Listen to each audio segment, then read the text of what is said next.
Hello दोस्तों, welcome back to a channel. Guys हम लोग पढ़ रहे थे स्ट्रक्चर ऑफ एटम। ओके, उसका आज सेकेंड लेक्चर लेके आ रहा हूं मैं। यहाँ पे हम लोग पढ़ेंगे development leading to the Bohr's atomic model. Guys हमने प्रीवियस वीडियो में रदरफोर्ड एटॉमिक मॉडल, उसके लिमिटेशंस हमने कंप्लीट कर लिए थे, ठीक है ना। ये चीज कंप्लीट कर ली थी हमने, limitation of this one Rutherford atomic model, isotopes, isobar, isotones, ये सारी टॉपिक कवर किए थे। Now in today's lecture we are going to see for the Bohr's atomic model. और बोज एटॉमिक मॉडल से पहले कि कुछ डेवलपमेंट हुई थी गाइस, जो वो डेवलपमेंट क्या है वो हमें सीखनी है यहाँ पे। और उस डेवलपमेंट के बेसिस पे ही हम लोग will going to see actually what is Niels Bohr's atomic model. ठीक है, जनरली जो एटॉमिक मॉडल हमारे सामने रखे गए, जैसे कि J Thomson atomic model, Rutherford atomic model, ठीक है, उसमें नील बोज एटॉमिक मॉडल जो है ये सबसे सुपीरियर एटॉमिक मॉडल कहा जाता है। ठीक है, तो उसके सारे कैरेक्टरिस्टिक पॉइंट या फिर you can say the postulates की भी हम लोग लर्न करेंगे। So first of all will start with the development leading to the Bohr's atomic model.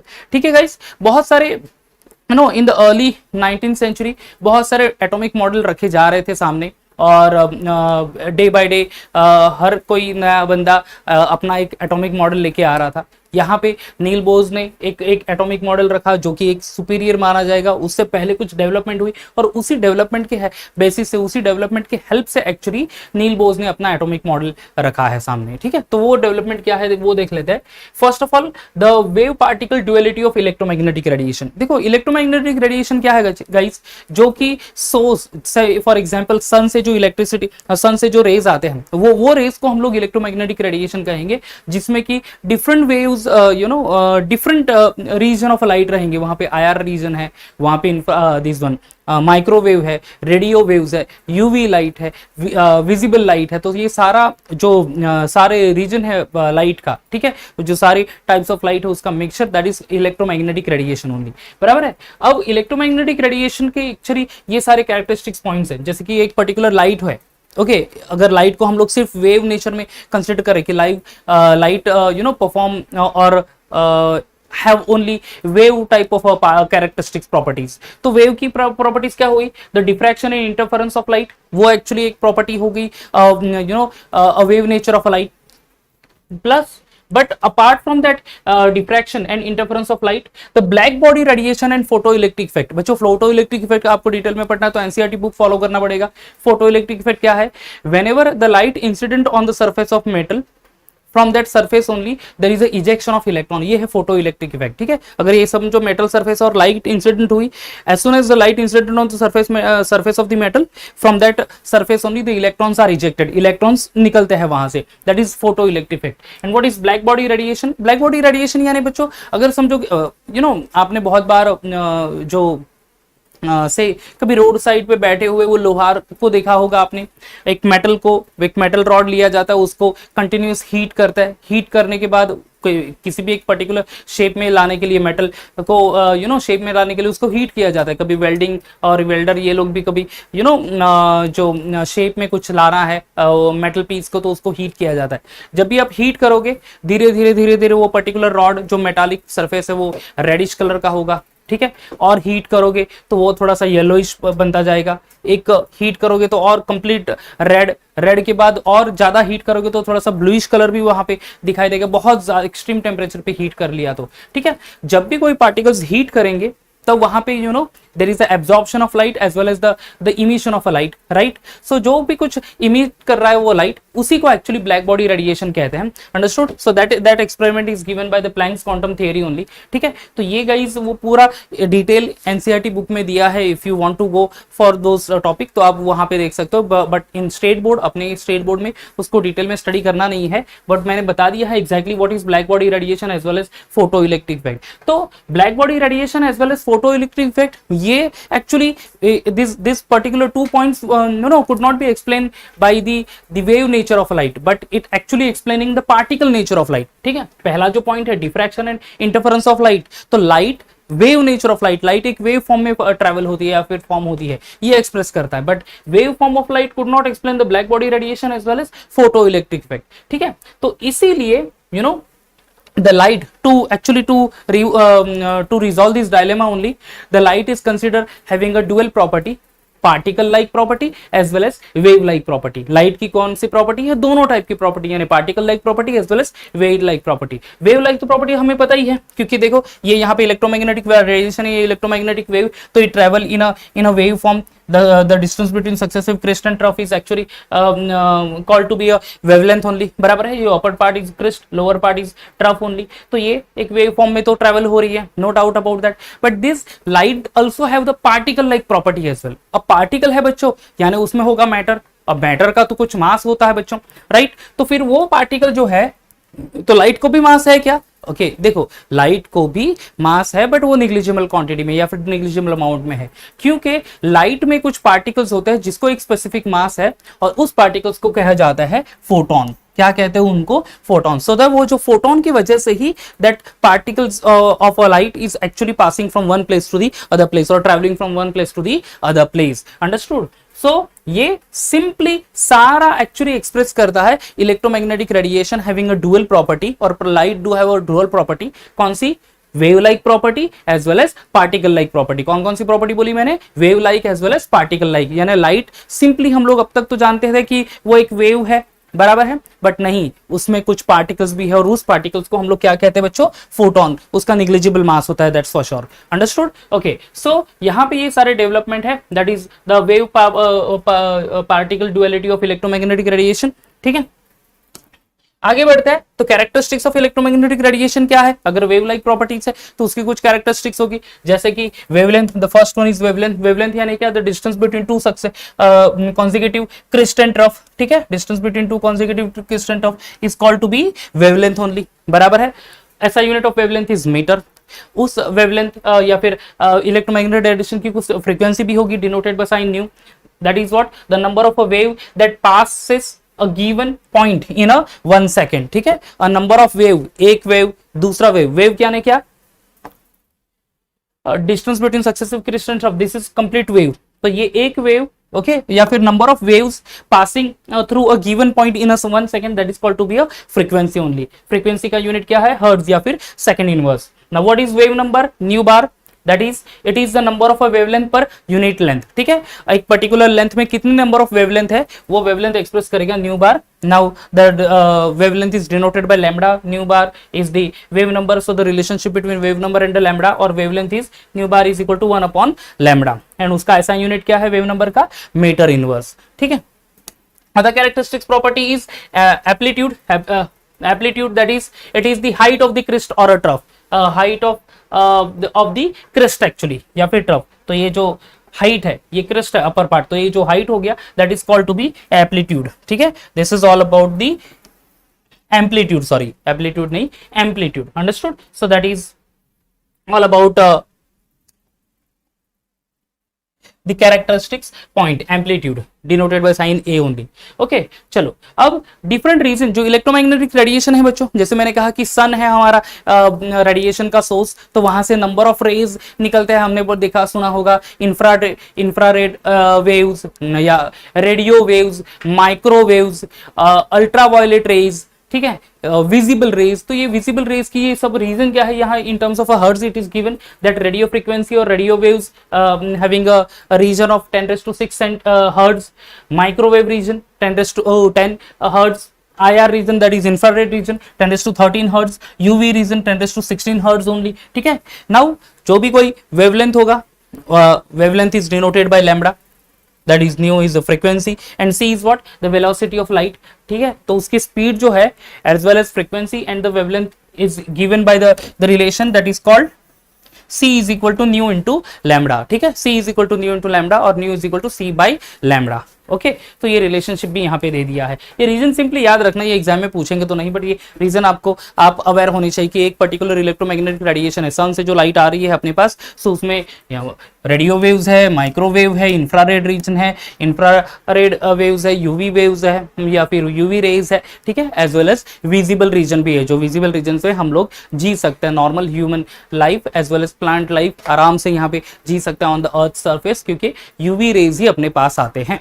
ठीक है। और ये सारा रेज जो क्या ये कौन ऑब्जर्व कर लेता है, ओजोन लेयर ऑब्जर्व कर लेता है, ठीक है। So here the characteristics of electromagnetic radiation, wavelength, frequency, wave number और एम्पलीट्यूड कंप्लीट कर लिया हमने। यहाँ पे देख लो तो development leading to the Bohr's atomic model, जहां पे हमने इलेक्ट्रोमैग्नेटिक रेडिएशन की ड्यूअल नेचर यानी particle like as well as wave like properties हमने डिस्कस कर ली यहाँ पे, ठीक है। Yeah, so particle nature of electromagnetic radiation once again we'll see. देखो particle nature of electromagnetic radiation के लिए हमें again we have to go for that black body radiation which is given by the Planck's quantum theory, ठीक है। अब यहाँ पे word use किया है बच्चों क्वांटम, क्वांटम यानी a small quantity of energy. समझ लो ये मेटालिक रॉड है, I am taking the example of a metallic rod, उसको मैं हीट कर रहा हूँ, हीट करने से उस रॉड की कलर चेंज हो जाएगी, बहुत कंटिन्यूस हीट करूंगा तो वो रॉड रेड हॉट होगा, लाइटर कलर में जाएगा, ब्लूइश कलर में, little bit light blue colour में होगा। तो ये जो कलर चेंज हो रहा है of that rod is because of that certain amount of a wavelength या फिर electromagnetic radiation absorb कर रहा है and certain amount of a or certain region of a say electromagnetic radiation emitted by that particular this one metallic rod. So whatever the radiation absorbed or the emitted, what small quantity of a radiation absorbed or emitted, that is actually called as a quantum radiation या फिर quantum energy, ठीक है। quantum यानी small quantity of energy.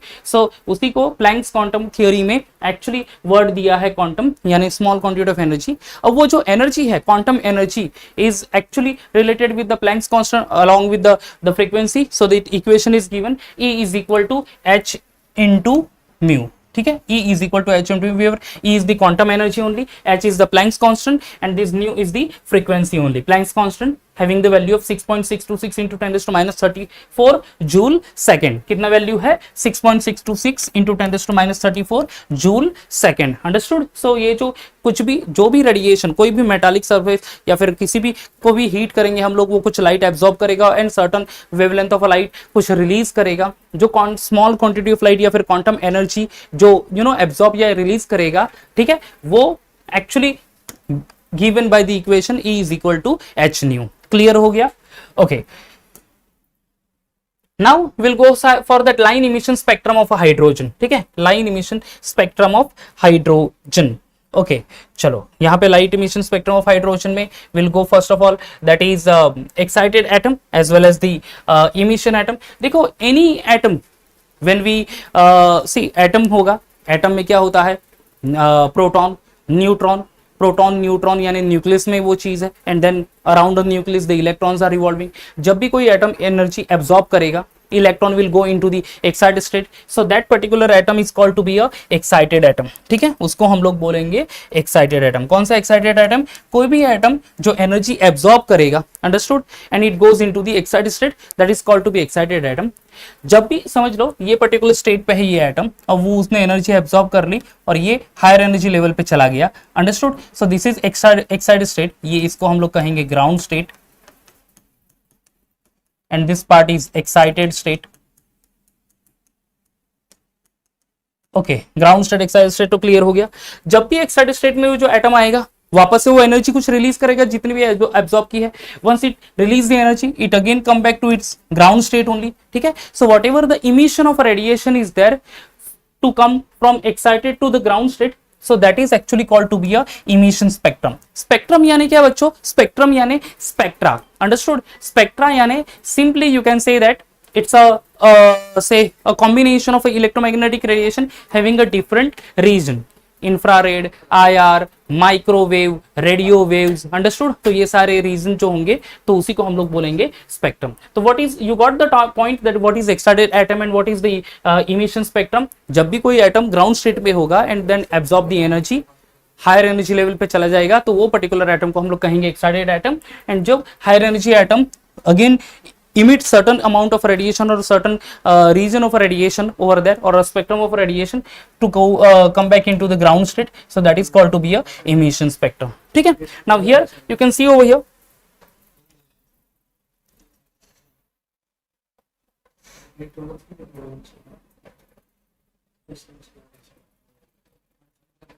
okay, see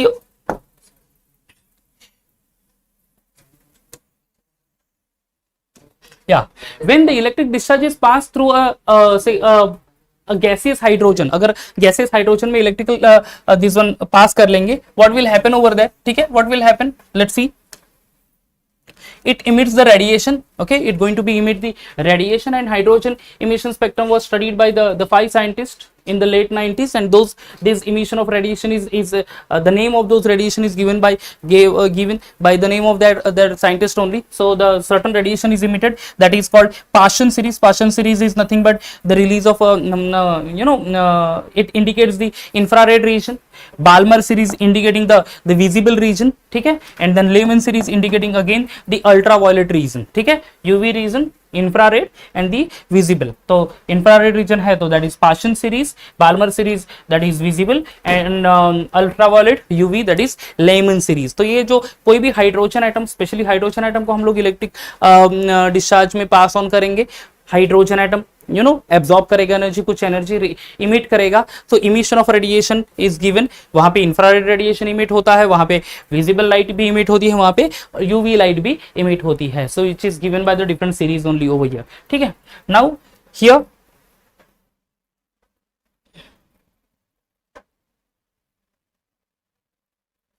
okay, see here in the year 1885 the Barber expressed the wave number of the emission line in the visible region of the electromagnetic radiation by the formula, that is mu bar is equal to 109677 into 1 upon 2 square minus 1 upon n square centimeter inverse, where n क्या indicate करते हैं, n indicate करते हैं principal quantum number, यानी exactly वो particular shell, अगर ये atom है, nucleus, first shell, second shell, third shell, तो here n is equal to 1, n is equal to 2, n is equal to 3, n is equal to 4. So this n indicating the number of a shell, third shell, fourth shell, fifth shell onwards. Clear? Okay. Now next one, that is the line described by the formula are called to be a Balmer series only, and here the J-Buck found that all the 5 series could not be और series of the line could be describe by the following general formula. सारे जो series है, Balmer हो गया, Paschen हो गया, Lyman series हो गया, ये एक ही फॉर्मूले से डिस्क्राइब करेंगे, that is nu bar is equal to 109677 into 1 into n1 square minus 1 into n2 square centimetre inverse, where n1 यानी वो जो specific principal quantum number, first shell, second shell, third shell, यानी first, second and third shell only, and n2 यानी n+1, n+2 या फिर n+n1+3, ठीक है. So it may be n1+1, 1+1, 1+2 या फिर 1+3 दिस वे ओनली, या फिर 2 प्लस दिस वन, 1+1, 1+2 या फिर 1+3 only. Okay, so this way only the series is given, and the whole series that is Balmer, Lyman, Parsons can be calculated with the same formula or a single formula over here, ठीक है. So this is all about the line emission spectrum of a hydrogen, guys. Okay, now we'll go for the Bose model for the hydrogen atom. Exactly अभी postulates क्या है. अब हमने emission of radiation पढ़ लिया, absorption of radiation पढ़ लिया, हमने black body radiation पढ़ा, हमने photoelectric effect पढ़ा हमने, right. तो ये सारे जो बेसिक पॉइंट्स है, फंडामेंटल पॉइंट्स है, जो कि बोस एटॉमिक मॉडल को समझने में हेल्प करेगा हमें. So will going to see now the postulates of Bohr's atomic model. So here one by one postulates discuss कर लेते हैं. See over here, the according to Bohr's atomic model, the electron move around the nucleus in one of the many possible circular path of a fixed radius and the energy. This path are called as a orbits या फिर stationery states या फिर allowed energy states. अगर मैं diagram draw करूं तो समझ लो ये न्यूक्लियस है, न्यूक्लियस के अराउंड इलेक्ट्रॉन होगा इन अ फिक्स सर्कुलर पाथ. तो ये जो फिक्स सर्कुलर पाथ है गाइस, तो इसको हम लोग क्या कहेंगे, ऑर्बिट्स कहेंगे. ये जो है ये ऑर्बिट्स या फिर स्टेशनरी स्टेट्स या फिर अलाउड एनर्जी स्टेट्स, ठीक है. ये जो अराउंड न्यूक्लियस जो सर्कुलर पाथ है उनको ऑर्बिट कहा जाएगा, या फिर स्टेशनरी स्टेट्स या फिर अलाउड एनर्जी स्टेट्स. और उसी सर्कुलर पाथ में electrons will move around the nucleus, ठीक है. That is first point. Now the second one is the energy of the electron in the orbit does not change, ठीक है. जो भी electrons होंगे, समझ लो ये इलेक्ट्रॉन्स है, ये ऐसे सर्कल, ये इलेक्ट्रॉन्स है, वो वो रिवॉल्व हो रहा है अराउंड द न्यूक्लियस. तो उस energy of the electron in the orbit does not change with time. Guys ये जो लाइन है, the energy of electron does not change with time, ये एक्चुअली एक्सप्रेस करता है और ये ओवरकम करता है जो रदरफोर्ड का हमने लिमिटेशन पढ़ा था. अकॉर्डिंग टू द रदरफोर्ड क्या है कि एटम श्रिंक हो रहे हैं, ऑर्बिट श्रिंक हो रहे हैं when the electrons are revolve in a specific orbit during the revolution, electrons release the energy, and due to the emission of radiation only, after some times the orbits get shrink, and then electron do collide with the nucleus, and the overall atom get atom get destroyed. But according to the law of conservation of mass, the mass can neither be created nor be destroyed, और atom can neither be created nor be destroyed. इसका मतलब ये है कि यहाँ पे जो limitation था किसका, रदरफोर्ड एटॉमिक मॉडल का, ये ओवरकम कर दिया बाय द सेकंड पोस्टुलेट्स, जिसने कहा है energy of the electron in the orbit does not change, energy change ही नहीं होगी, यानी emission of radiation will not be there, that's why atom will be perfectly stable. However, one thing is there, the electron move from higher to lower stationary states या फिर lower to higher stationary states. यानी देखो ये पहली energy level और दूसरा energy level, तो पहले एनर्जी लेवल से दूसरा एनर्जी लेवल में जा सकते हैं या फिर दूसरे से पहले एनर्जी लेवल में आ सकते हैं, ठीक है. So this can be possible over there, but energy change तो नहीं होगा, ठीक है. वो किस तरह से चेंज होगा, एक तो एनर्जी कुछ एब्जॉर्ब करेगी तब, तो higher to lower energy release करेगा, तो lower to higher and release करेगा तो हायर टू लोअर, तो ये jumping of electron can be possible, but generally energy of electron does not change with the time, ठीक है. नाउ द स्टेशनरी स्टेट्स, ये जो स्टेशनरी स्टेट्स है जिसको हम लोग बोलते हैं के एल एम एन, ये भी बोलते हैं, ठीक है. The first one is K, ये एल, दिस इज एम, ये एन, तो स्टेशनरी स्टेट्स, ठीक है. उनकी एनर्जी जो है, so the two stationary states के बीच में, ये first stationary state, second stationary state, third, fourth, तो between the successive stationary states यानी फर्स्ट एंड सेकंड या फिर सेकंड एंड थर्ड या फिर थर्ड एंड फोर्थ, इन दोनों के बीच में जो कुछ एनर्जी डिफरेंस रहेगा, तो जो एनर्जी डिफरेंस है is given by delta E, and it is given by the expression nu is equal to delta E upon H, where delta E यानी E2 minus E1, E2 यानी क्या, the energy of a second shell minus energy of a first shell divided by H, H यानी Planck's constant. What is the value of Planck constant?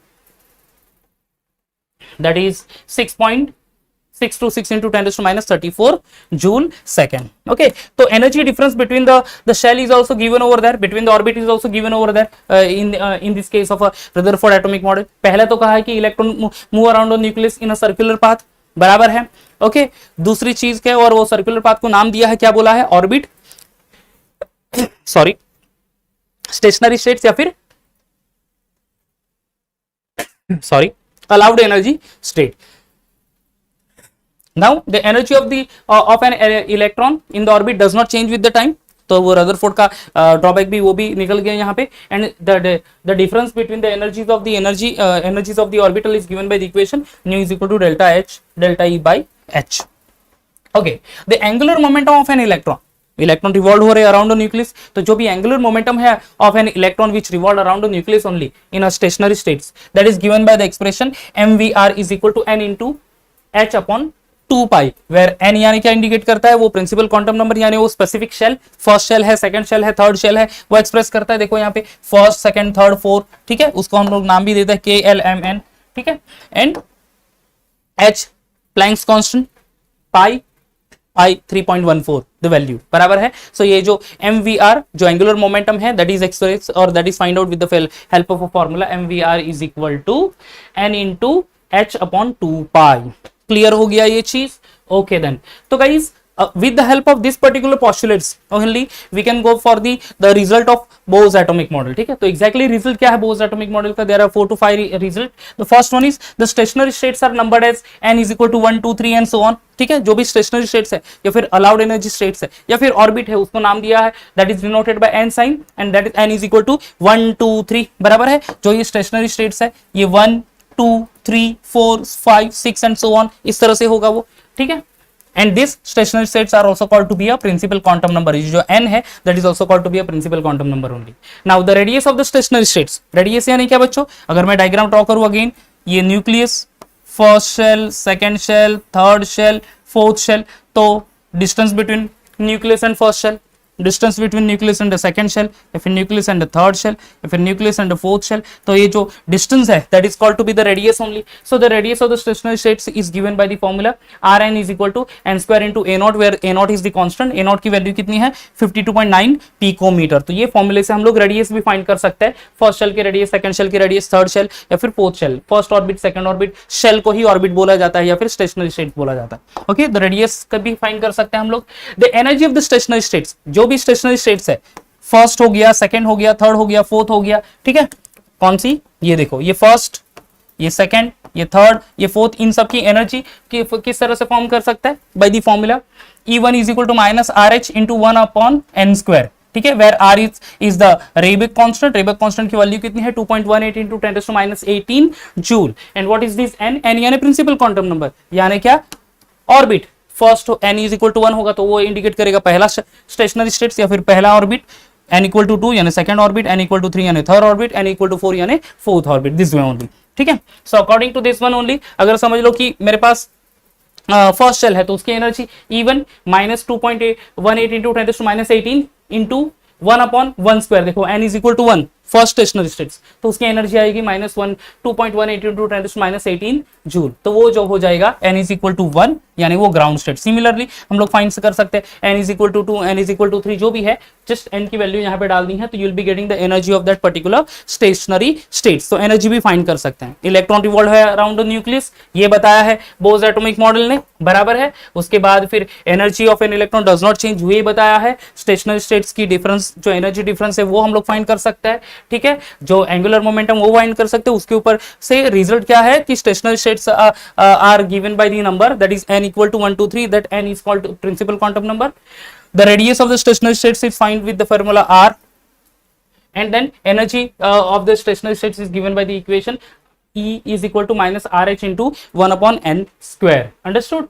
चलो आगे बढ़ते हैं। This theory can be applied to the ions also। ये तो एक specially हमने hydrogen atom के लिए, हाइड्रोजन में कितना इलेक्ट्रॉन है? एक इलेक्ट्रॉन। हाइड्रोजन में प्रोटॉन कितना है? 1 प्रोटॉन। न्यूक्लियस में 1 प्रोटॉन रहेगा। इलेक्ट्रॉन अराउंड न्यूक्लियस पहले शेल में वो डिस्ट्रीब्यूट होंगे, राइट? ओके, तो फिर the energy, this theory can all be applied for the He plus ions. Okay, He क्यों बच्चों? क्योंकि देखो He है, यहाँ पे एक इलेक्ट्रॉन डोनेट कर लिया तो इट विल एक्सप्रेस क्या? 1। एक्चुअली उसमें एटॉमिक नंबर 2 है बट उसने एक इलेक्ट्रॉन डोनेट कर लिया तो फिर He1 आ जाएगा। He1 यानी एक ही proton and 1 neutron, that is resemble to hydrogen. Li2 plus ions यानी सिंपली यहाँ पे Li को देखो, Li को होता है 3 एटॉमिक नंबर 3, बराबर है। एटॉमिक नंबर तो हमने ऑलरेडी पढ़ लिया है, 3 एटॉमिक नंबर यानी 3 प्रोटॉन में से 2 डोनेट कर लिए, इसलिए +2 चार्ज आ गया, तो बचा कितना? अगर 2 डोनेट कर लिए तो फिर Li1 ओनली। समझ में आ रहा है ये चीज? यानी same hydrogen type of element के लिए वो एप्लीकेबल, ये थ्योरी एप्लीकेबल है। यानी हाइड्रोजन टाइप ऑफ एलिमेंट यानी कैसे होंगे? जिसमें एक प्रोटॉन है और एक इलेक्ट्रॉन है, ठीक है, 1 प्रोटॉन एंड 1 इलेक्ट्रॉन। तो देखो यहाँ पे He प्लस यानी 2 इलेक्ट्रॉन थे, उसमें एक डोनेट कर लिए इसलिए +1 चार्ज, तो He1 आ गया। Li2 प्लस 3 इलेक्ट्रॉन होते हैं लिथियम में बट 2 डोनेट कर लिए तो Li1 हो गया। Li2 प्लस और यहाँ पे एक ही इलेक्ट्रॉन रहेगा, 1 नंबर लिखे।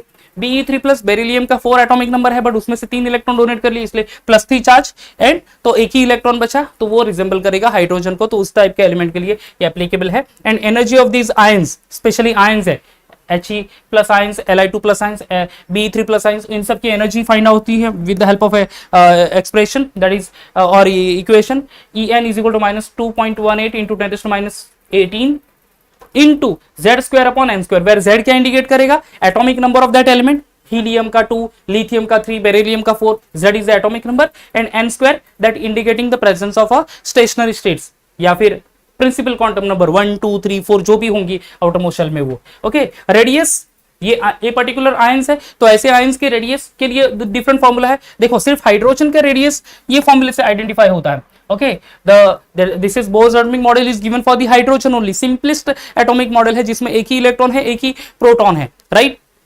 तो this Rn is equal to n square into A0, this is for hydrogen atom. But ions अगर है यानी इलेक्ट्रॉन डोनेट कर लिए है और आयंस फॉर्म कर लिए तो फिर radius is find out with the formula Rn is equal to 52.9 n square upon Z pm, where n यानी presence of stationary states and Z यानी क्या? पर्टिकुलर आयन का वो atomic number.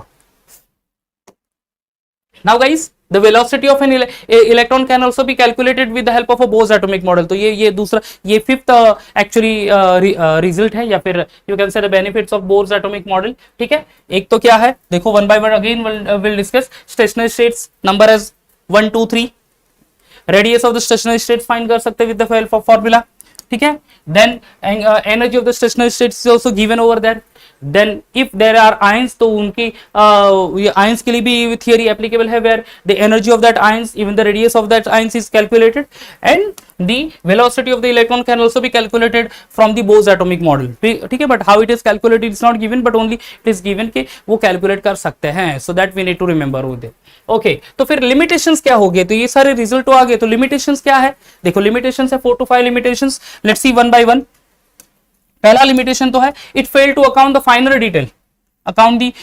detail of the hydrogen atom spectrum. Okay, hydrogen atom spectrum, hydrogen जो radiation emit करता है, तो वो फाइनल डिटेल्स जो है, कितने टाइप ऑफ रेडिएशन है और कुछ है क्या नहीं, स्प्लिटिंग ऑफ रेडिएशन है या नहीं, वो सारे डिटेल दे नहीं पाया बोस एटॉमिक मॉडल.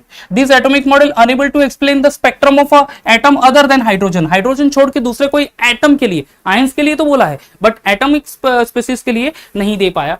ठीक है, unable to explain the splitting of a spectral lines. अगर लाइन कोई स्प्लिट हो रही है by maybe absorption of energy और इमिशन ऑफ रेडिएशन, तो वो splitting of line can not be explain over there. ठीक है, splitting of line Zeeman effects है, यानी in presence of magnetic field, in presence of electric field light splits हो सकती है, लाइन स्प्लिट्स हो सकती है, बेलमर सीरीज एंड ये सब जो हमने देखी थी, तो वो is not explain. And it fail to explain the ability of atom to forms the molecule. Atom molecule किस तरह से फॉर्म करेगा ये नहीं कह पाया बोस एटॉमिक मॉडल. तो इसीलिए हमें दूसरी एटॉमिक मॉडल जो हमने पढ़ी, उसके बाद क्वांटम एटॉमिक मॉडल भी हमने पढ़ना है इस पर्टिकुलर चैप्टर में भी. ठीक है, तो ये सारे लिमिटेशन है बच्चों, 2 मार्क के लिए आपको आएगा. ये 4 पॉइंट अच्छे से याद रखना. It fail to account the final detail of hydrogen atom spectrum. It unable to explain the spectrum of atom other than hydrogen. Then it unable to explain the splitting of lines in the splitting lines or splitting of a spectral lines in the presence of magnetic and electric field. And then it failed to explain the ability of atom to form the molecule by chemical bond. So these are the limitations. ठीक है, okay then. अब reason for the failure of atomic model. तो Bohr's atomic model though it is considered to be superior, but still it is not actually completely से acceptable, क्योंकि और Bose atomic model तो सिर्फ हमने इसीलिए ऐसे एलिमेंट के लिए पढ़ा जिसमें एक ही इलेक्ट्रॉन है, एक ही प्रोटॉन है, यानी हाइड्रोजन के लिए पढ़ा. बहुत सारे ऐसे एलिमेंट्स है जिसमें नंबर ऑफ इलेक्ट्रॉन्स है, नंबर ऑफ प्रोटॉन्स है, तो कॉम्प्लिकेटेड स्ट्रक्चर्स हो सकता है, तो वो तो हमने पढ़ा ही नहीं है. तो that is not given by the Bohr's atomic model only. तो इसीलिए क्वांटम एटॉमिक मॉडल हमें पढ़ना है एक्चुअली. हालांकि ये 11th स्टैंडर्ड में वो समझने में बहुत मुश्किल होगा कि what is quantum atomic model. तो वो फेलियर क्यों हुआ बोस एटॉमिक मॉडल, ये हमें रीजन यहाँ पे देखना है. पहला तो 2 डेवलपमेंट हुए वहां पे for the Bohr's atomic model. पहला that is one is called de Broglie proposal of a dual behaviour of matter. ठीक है, जैसे light, dual behaviour of light हमने पढ़ा. लाइट में वेव लाइक प्रॉपर्टी तो है प्लस मैटर लाइक प्रॉपर्टी है, बराबर है. लाइट की wave like property plus matter like property. Matter like property क्यों? क्योंकि लाइट में एक पार्टिकल होता है जिसका है फोटोन, और फोटोन को कुछ मास है, तो लाइट की this one particle like property भी होगी. एंड लाइट की वेव लाइक प्रॉपर्टी तो है क्योंकि वेव जैसे वो ये हो रहा है.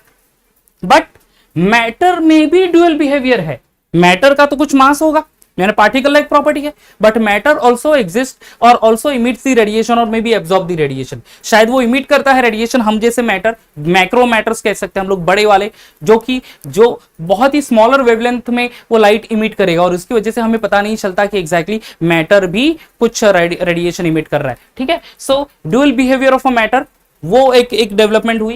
And secondly Heisenberg uncertainty principle. तो ये दोनों रीजन भी हम लोग पढ़ ही लेंगे इसी वीडियो में गाइस. जहां पे चलो शुरू करते हैं. Within 5 minutes will going to end this video. हम दोनों चीजें पढ़ लेते हैं. That is one is de Broglie proposal. De Broglie proposal क्या है एग्जैक्टली वो पढ़ लेते हैं. Then will go ahead for this Heisenberg uncertainty principle. According to de Broglie proposal, matter should exhibit a dual behaviour, that is both कौन सा, particle like as well as wave like properties. Okay, matter जो है dual D Broglie proposal क्या बोलता है कि जैसे light का वेव लाइक प्रॉपर्टी है और पार्टिकल लाइक प्रॉपर्टी है, उसी तरह से कोई भी मैटर है उसकी भी दोनों प्रॉपर्टी होनी चाहिए. कौन सी, पार्टिकल लाइक तो है plus wave like property. Okay, particle like property as well as wave like property, यानी वो पार्टिकल तो है क्योंकि उसमें मास है, बट वो ट्रेवल करेगा in the form of wave, but wavelength जो है ऑफ दैट पर्टिकुलर जो भी इमिट करेगा या फिर एब्जॉर्ब करेगा तो वो बहुत ही स्मॉलर होगी. इसलिए हम लोगों को पता नहीं चलता कि वो वेव लाइक प्रॉपर्टी एग्जिबिट करता है या नहीं करता. What ever the relationship between this the Planck's constant as well as the wavelength is given by the equation lambda is equal to h upon mv, where lambda is the wavelength, h is the Planck's constant, m is the mass and v is the velocity, which is equal to mass into velocity is momentum only, so h by p. And here the Heisenberg uncertainty principle says that it is impossible to determine simultaneously the exact position and the momentum, exact momentum of an electron. ठीक है, एक तो आप velocity या फिर momentum find कर सकते हैं एक सिंगल टाइम पे, या फिर उसकी पोजीशन फाइंड कर सकते हैं, but exact position and exact velocity same time पे फाइंड करना किसका, इलेक्ट्रॉन का. क्यों इलेक्ट्रॉन? क्योंकि वो माइक्रोमोलिक्यूल है, बहुत ही स्मॉलर मास है उसका, ये इम्पॉसिबल है. हाँ, हम लोग कार अगर ले ले या फिर बाइक ले ले या फिर साइकिल ले ले तो उसका exact momentum, exact velocity find कर सकते हैं, एग्जैक्ट पोजीशन भी फाइंड कर सकते हैं, बिकॉज कार, मोटर बाइक्स या फिर बाइसिकल्स, दीज आर मैक्रोमोलिक्यूल्स. ठीक है, मैक्रोमोलिक्यूल्स, जाइंट मॉलिक्यूल है, बड़ा पार्टिकल्स है, देख सकते हैं हम लोग आसानी से, तो उसकी पोजीशन भी आइडेंटिफाई कर सकते हैं, उसकी मोमेंटम भी हम लोग निकाल सकते हैं. बट अगर स्मॉलर पार्टिकल्स है तो एट सिंगल टाइम पे एक तो पोजीशन आइडेंटिफाई कर सकते हैं या फिर मोमेंटम आइडेंटिफाई कर सकते हैं, बट साइमल्टेनियसली दोनों अगर हमें फाइंड करना है, so it is impossible. That is given bye Heisenberg uncertainty principal. Mathematically उसको कैसे एक्सप्रेस किया है, delta x into delta P x is greater than और equal to h upon 4 pi, delta x into